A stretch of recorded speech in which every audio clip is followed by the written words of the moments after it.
Біз қара форумдамыз. Мұнда қазақстандық және шетелдік мамандар креативті енді бастағандармен тәжірибе бөлісіп жатыр. Ал форумның бас серіктесі Каспий.kz.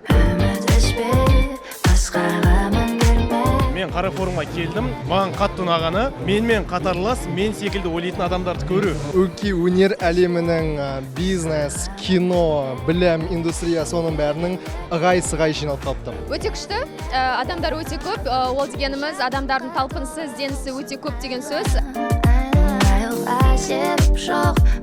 Сен үшін бүгін ең пайдалысы не болды? Шынымды айтсам, бүгін пайдалы инсайттар өте көп болды. Қазіргі таңда тоқтап қалмау керек. Басай берген сайын сен контент шыңдалады. Соның арқасында сен өзің аудиторияны табасың. Маған ұнағаны ол бүкіл мүмкіндіктерге дайын болу деген сол инсайт. Азиза ханымның айтқан сөздері, осындай шығармашылық әлемде, егер сенің мақсатың болса, оған соңына дейін барып жету керек. Кішкене сезімділігім түсіп жатқан ғой өзіме.